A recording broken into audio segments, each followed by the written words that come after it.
Je vais passer la parole à Isabelle qui va vous parler d'un sujet un peu plus réjouissant que le décès, qui est l'altération des facultés mentales, ou physiques, au choix, ou combinées, et le moyen de s'en préserver. Je vous remercie.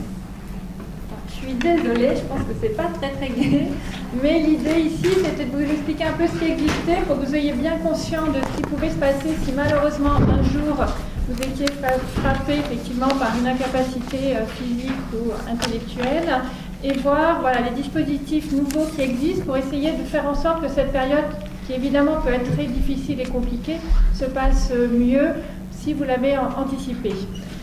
Donc je vais d'abord vous rappeler ce qui existe en matière de protection juridique des majeurs. Ça existe depuis très longtemps, je pense que ce sont des mots que vous connaissez, la sauvegarde de justice, la curatelle, la tutelle. Donc en fait, ce sont des régimes qui sont gradués. La sauvegarde de justice, c'est le régime le provisoire et le plus léger. C'est-à-dire que c'est une protection légère et temporaire qui est en fait mise en place par un juge des tutelles pour voir un peu la situation d'une personne où on lui a manifesté un souci. En général, il va nommer un mandataire spécial qui va aller voir comment est constitué le patrimoine de la personne, sa famille, pour dans un deuxième temps, si c'est nécessaire, parce qu'il peut des fois, la personne n'a pas du tout besoin de protection, elle va bien, mais si c'est le cas, voir à qui on va confier la protection, dans la famille, pas dans la famille, quelle personne, comment on va organiser le patrimoine. Le deuxième régime est un régime d'assistante, la curatelle.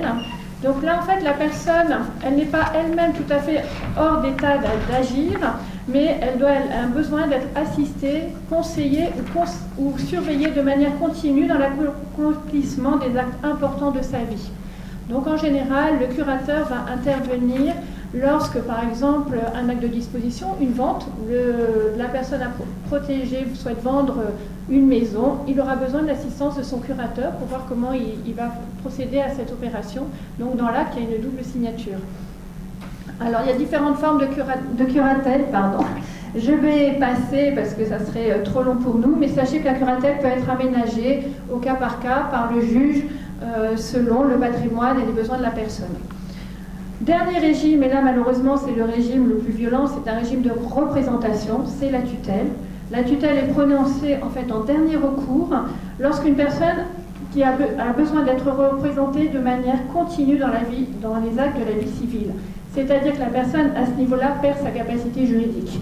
Donc c'est effectivement quelque chose de très très difficile parce qu'en pratique, on va vous enlever votre chéquier, vous n'aurez plus accès à vos comptes bancaires et finalement votre tuteur va vous donner au cas par cas votre argent de poche, je caricature mais c'est un peu ça. Donc effectivement c'est un régime qui est très très difficile à vivre. Alors comment on met en place ces régimes quand même pour vous rassurer? Il faut forcément la décision d'un juge des tutelles. Le juge des tutelles va appuyer sa décision au vu d'un certificat médical qui est émis par un médecin expert. Ce n'est pas le médecin de la famille, c'est vraiment un médecin particulier qui va établir son certificat et conseiller le juge sur l'état de la personne et les mesures qui seraient envisageables. Et la personne qui a protégé est toujours entendue par le juge. Ça, c'est une amélioration de la loi. Quoi qu'il arrive, normalement, le juge des tutelles doit entendre la personne à protéger et en général son entourage. Alors, la mesure de protection, en général, aussi est confiée à des proches et à la famille. En premier lieu, vous avez le conjoint et les enfants. Ou une personne de votre entourage, si vous n'avez pas d'enfant, quelqu'un qui vous est proche. Mais il arrive dans certains cas que ce soit un professionnel. Vous avez dû entendre parler des mandataires judiciaires à la protection des majeurs. Là, ce sont des professionnels de la tutelle qui sont effectivement sur une liste spéciale, qui ont une formation particulière, qui vont prendre en charge les mesures. Alors les limites de ce système, qui a quand même des grandes qualités, mais effectivement c'est un système ces régimes sont difficiles. En particulier, moi je trouve qu'il est impossible de communiquer ses volontés et d'imposer ses volontés une fois qu'on est mis sous protection. En particulier, alors en famille c'est peut-être un peu moins vrai quand vous avez des enfants qui ont l'habitude de vivre avec vous, qui connaissent vos habitudes, ils vont essayer, on peut l'espérer, de faire en sorte de maintenir votre façon de vivre. Pour un professionnel, ça peut être beaucoup plus délicat, d'autant plus quand la tutelle arrive assez tard et que la personne n'est plus en état de manifester ce qu'elle aurait souhaité. Ce n'est pas forcément que les mandataires judiciaires à la protection des majeurs ne souhaitent pas le faire, c'est qu'ils n'ont plus personne pour dire comment le faire.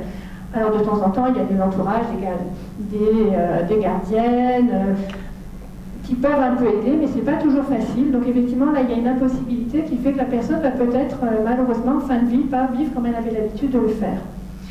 La mesure va être déclenchée, ce qu'il faut savoir, tout le monde peut déclencher une mesure de protection.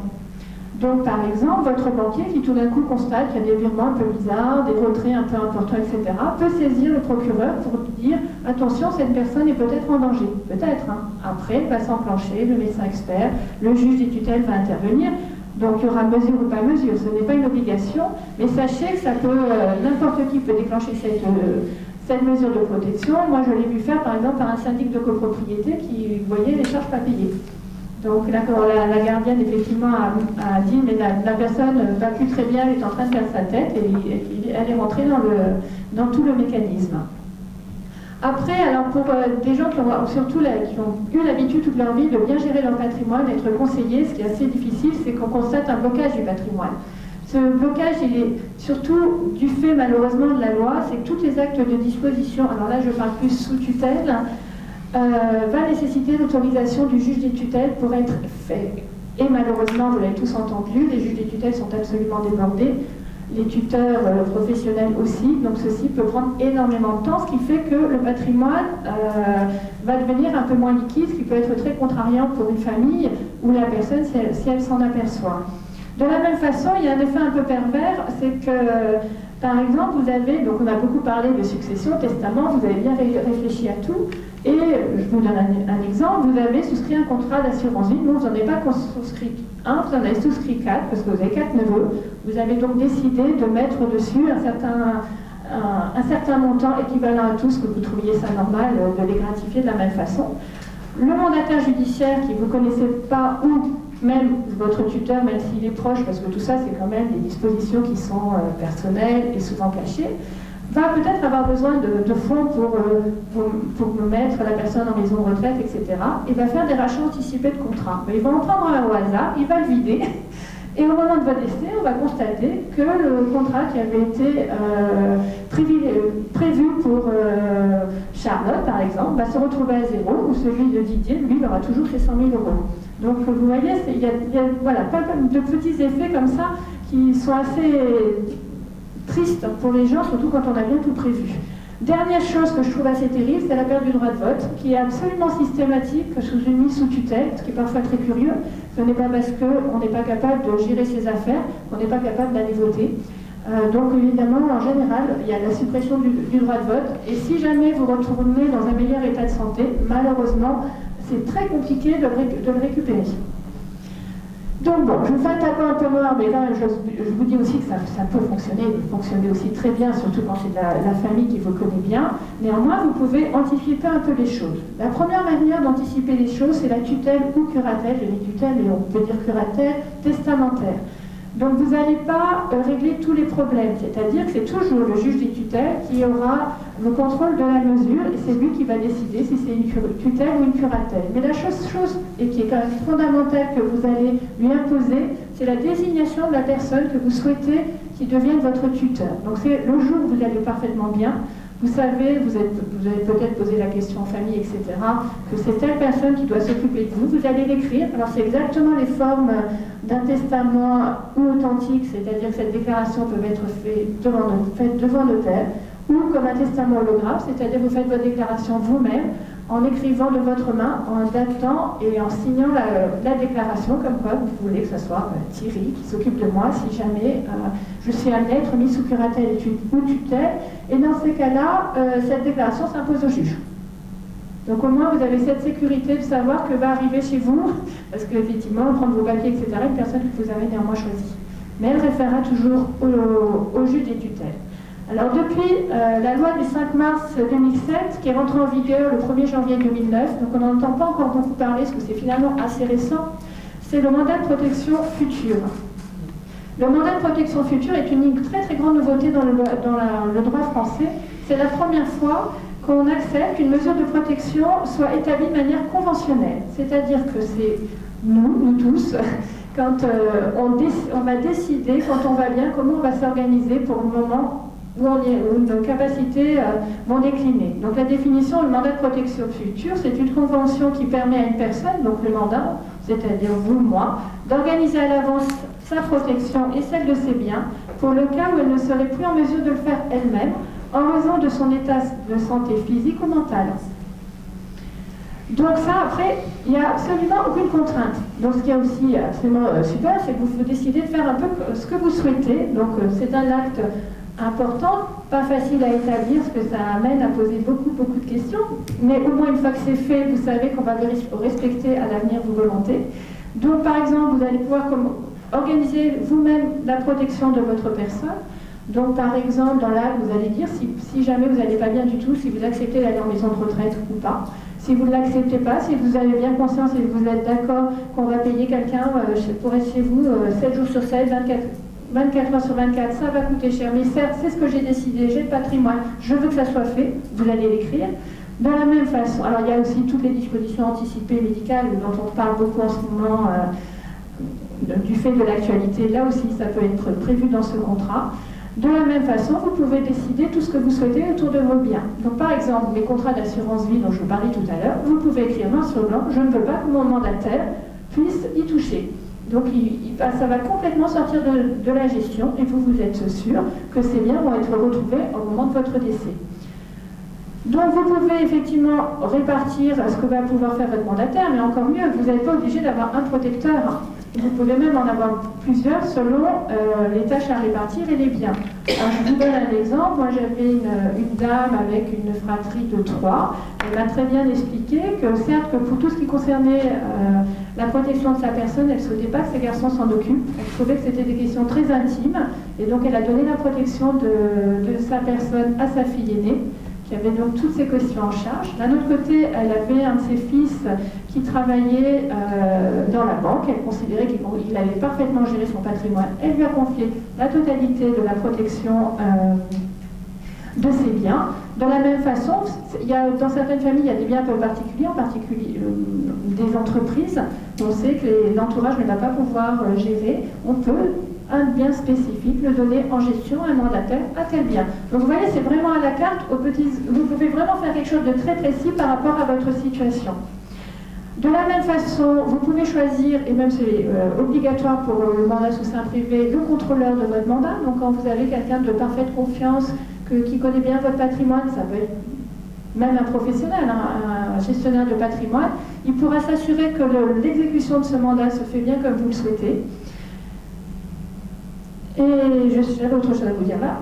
Ah oui, c'était pour finir mon petit exemple des trois enfants. Il y en avait un qui n'avait donc plus rien à faire parce que la fille avait pris, la fille aînée, la gestion de la personne. Un des garçons avait pris la gestion des biens. Et donc la maman a dit, bah, ça sera le dernier qui va avoir la mission de contrôleur. Donc vous voyez, ce genre de mandat peut se faire dans une parfaite concorde familiale. Il faut arriver à ça, autrement ça marche effectivement pas très bien. Alors, le dernier intérêt pour moi, c'est la maîtrise du déclenchement du mandat et de ses effets. Comme vous connaissez bien votre mandataire, c'est sûr que ça va se faire de façon beaucoup moins violente.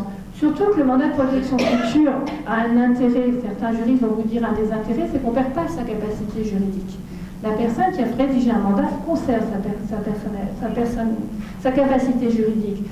Donc, par exemple, vous pouvez décider de déclencher votre mandat en disant « Moi, je ne suis pas en état, je suis fatigué, il y a certaines choses que je ne peux pas plus faire. » Mon mandataire va prendre la main. Elle va prendre les mains sur les choses compliquées. Mais moi, je vais garder mon compte, je vais garder mes chéquiers, je vais garder ma carte bleue, je vais continuer à vivre normalement. Tant que je le peux. Petit à petit, le mandataire va peut-être reprendre les choses parce que l'état de santé va se dégrader. Mais ça va se faire tranquillement. Alors évidemment, certains juristes disent on ne perd pas la capacité juridique alors qu'on a fait constater par un médecin qu'on va moins bien. Certes, mais tant que tout ça fonctionne bien entre mandant et mandataire, que le mandant ne se met pas à vendre les choses de façon complètement absurde, ça va parfaitement fonctionner. Évidemment, si le mandant a des attitudes qui fait que le mandataire est inquiet, il va retourner vers le juge des tutelles en disant là, on est en conflit entre nous et il peut se parvenir que le juge dise bon là il faut qu'on passe à la tutelle et qu'on enlève la capacité juridique et passer sur une représentation. Néanmoins, je pense qu'avec un système comme ça, avec un mandat bien pensé, Les cas vont être, à mon avis, assez rares, bon, sauf des pathologies qui peuvent arriver, mentales. Mais si, voilà, c'est pour ça qu'on tenait à vous parler de cette possibilité. Une dernière petite chose que j'avais oubliée, il y a deux formes de mandat. Le mandat sous seing privé, donc il y a même un modèle CERFA que vous pouvez télécharger sur Internet, où vous allez devant un avocat faire le mandat sous seing privé, mais là, vous ne pourrez déléguer que les actes de disposition. L'avantage du mandat notarié, c'est que vous pouvez déléguer tous les actes de disposition comme les actes d'administration, donc c'est beaucoup plus large. Et puis ça vous fait rencontrer une personne, voilà, un notaire qui a quand même l'habitude souvent de votre patrimoine, de votre famille, qui peut faire un bon point avec vous. Et sachez que c'est le notaire qui va contrôler l'exécution du mandat. Moi, je conseille toujours dans le mandat, quoi qu'il arrive, de mettre un contrôleur qui connaît bien vos affaires, parce que le notaire, il faut être conscient.